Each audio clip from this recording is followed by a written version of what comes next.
இந்த எபிசோடோட ஸ்டார்டிங் சீன்ல ஆர்ஆர் ரெசார்ட்டோட ப்ராடக்ட் லான்ச்சிங் ஈவெண்ட்ல கெஸ்ட் எல்லாரும் முன்னாடியும் அவங்களோட ப்ராடக்ட்டை அறிமுகப்படுத்துறாங்க. அப்புறம் ரியாவும் இந்த ஐடியாவை அக்செப்ட் பண்ணி அதை பாசிபிள் ஆக்குனதுக்கு செஃப் நெடுமாறனுக்கு ரொம்ப ரொம்ப நன்றின்னு ப்ராடக்ட்டை பத்தி எல்லாருக்குமே எக்ஸ்பிளைன் பண்ணி முடிச்சதும் இன்வெஸ்டர்ஸ் எல்லாருமே வந்து வாழ்த்துக்கள் சொல்றாங்க.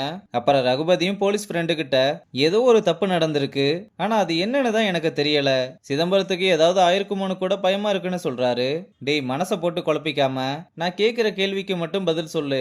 கடைசியா சிதம்பரத்தை எப்ப பார்த்த? கடைசியா ஒரு வாரத்துல ஊருக்கு கிளம்பிடுவேன்னு என்கிட்ட வந்து சொன்னான்.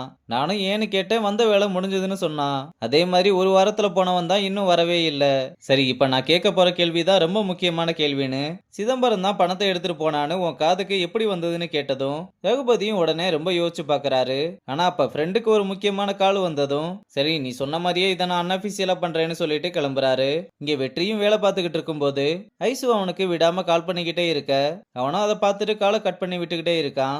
அப்ப கடைக்கு சாப்பிட வந்த பசங்க 2 பேரு நேத்து மாஸ்கேல் நல்லா பாடிக்கிட்டு இருக்கும் போதே என்னாச்சுன்னு தெரியல, திடீர்னு பதறி போய் பாடாம அப்படியே கிளம்பிட்டாங்க. அவங்களோட பாட்டை கேட்கலாம்னு ஆசை ஆசையா போனேன், கடைசியில இப்படி ஆயிடுச்சுன்னு புலம்பிக்கிட்டு இருக்காங்க. நம்ம பையனும் இதையெல்லாம் கேட்டு ரொம்ப ஃபீல் பண்றான். மறுநாள் நம்ம ரம்யாவுக்கு பிறந்த நாள் போல, அதனால கேக்கெல்லாம் வாங்கிட்டு பர்ச்சேஸ் பண்ணிட்டு வர்றதுக்காக அக்கா வெற்றியை கூப்பிட்டு போக சொல்ல அவன் என்னாலலாம் முடியாது, நான் ஹாஸ்டலுக்கு கிளம்புறேன்னு சொன்னதும் உடனே ரம்யாவும் ப்ளீஸ் வாடான்னு கெஞ்சி கேக்குறா.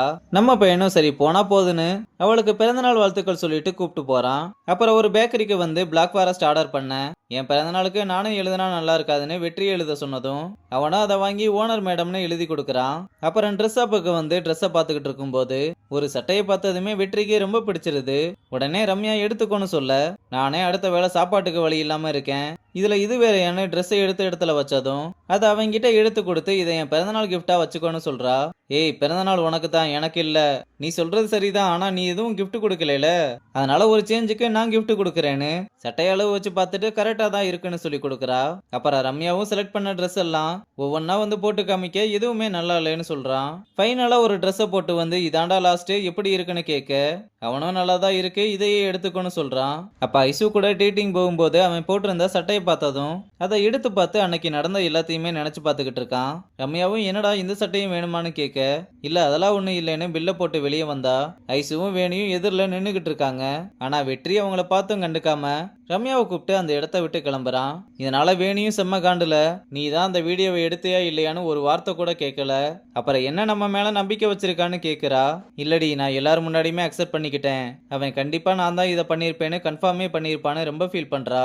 அங்க கட் பண்ணா ரகுபதியும் நெடுமாறனும் சரக்கடிச்சுக்கிட்டு இருக்கும் போது இதாண்டா சரியான நேரம்னு நீங்க வெற்றி மேல அவளை நம்பிக்கை வைக்கிற அளவுக்கு அவன் ஒருத்தான ஆளே கிடையாது, உன் ஆதங்கம் எனக்கு புரியுது, ஆனா உனக்கு வெற்றி யாருன்னு தெரியுமான்னு கேட்டதும் மாறனும் எல்லாம் தெரிஞ்சும் தெரியாத மாதிரியே யாருன்னு கேக்குறான்.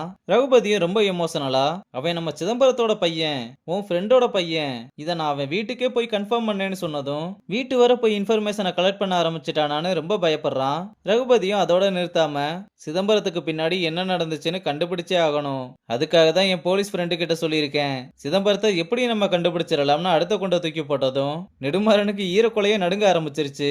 உடனே எனக்கு தலைவலிக்குது, நான் இன்னொரு நாள் வந்து ஜாயின் பண்ணிக்கிறேன்னு இடத்த காலி பண்றான். அங்க கட் பண்ணா அக்கா கேக் பாக்ஸை ஓபன் பண்ணி பார்த்து வெற்றியை கூப்பிட்டு ஏண்டா ரம்யாவுக்கு ஆறுதானே வரும், இதனடா ஓனரு மாடுன்னுலாம் எழுதியிருக்கு, அக்கா அது மாடு இல்ல ஓனர் மேடம், பெரிய போஸ்டிங்னு சொல்றான். அப்புறம் கடைக்கு வந்த கஸ்டமர்ஸ் கூட எல்லாம் சேர்ந்து நம்ம ரம்யாவோட பர்த்டே செலிப்ரேஷனை ஸ்டார்ட் பண்ணி கேக்கை வெட்டி எல்லாருக்கும் ஊட்டி விட்டு மூஞ்சிலெல்லாம் அப்பி விளாண்டுட்டு வேலையை பார்க்க ஆரம்பிக்க அப்ப ஐசு அங்க வர அவளை பார்த்ததுமே வெற்றி சாக்காகிறானோ இல்லையோ நம்ம ரம்யா தான் ரொம்ப சாக்காகிறா. வெற்றிக்கும் ரம்யாவுக்கும் எதுவும் கனெக்ஷனை கொண்டு வர போறாங்களா என்னன்னு தெரியல. உங்களுக்கு என்ன தோணுதுன்றத நீங்க கமெண்ட்ல சொல்லுங்க. ஐசுவும் இப்ப என்ன நான் தான் உங்களுக்கு துரோகம் பண்ணிட்ட மாதிரி என்ன அப்படி ட்ரீட் பண்ணிக்கிட்டு இருக்கீங்க, என்ன பார்த்தாலும் கண்டுக்காம போறீங்க, அந்த வீடியோ ஒன்னும் நான் எடுக்கல, அப்பா கிட்டையும் நான் காமிக்கல, அந்த சுச்சுவேஷன்ல என்னால எதுவும் பேச முடியல, இதெல்லாம் கரெக்டா பிளான் பண்ணி பண்ணது விக்கி தான்னு சொல்ல ஆனா இதை கேட்டு வெற்றி பெருசா எந்த ரியாக்ஷனுமே காட்டாம நான் உங்களை புரிஞ்சுக்கிட்டேன்னு சொன்னதும் டேய் உனக்கு என்னதாண்டா பிரச்சனைன்னு கேட்டா உங்க கூட பேசாம இருக்கிறது எனக்கும் கஷ்டமா தான் இருக்கு, என் வேலை போச்சுன்னா என்னை எவ்வளவு பாதிக்கும்ன்றதா நான் இப்பதாங்க புரிஞ்சுக்கிட்டேன், உங்க மேல எனக்கு எந்த கோபமும் இல்ல, உங்க கூட பேசுறது பழகுறது எல்லாமே எனக்கு பிடிச்சிருந்தது, ஆனா அதெல்லாம் விட என் குடும்பம் எனக்கு முக்கியம், என் அலட்சியத்தினால என் குடும்பம் நடுத்தெருவுக்கு வந்துடக்கூடாது. நான் இவ்வளவு நாள் உங்க கூட இருக்கும்போது ரொம்ப சந்தோஷமா இருந்தேன். அதுக்கு நன்றி. ஆனா இனி இது போதும். இதோட போதும்னு ஃபைனலா சொல்லிட்டு கிளம்புறான்.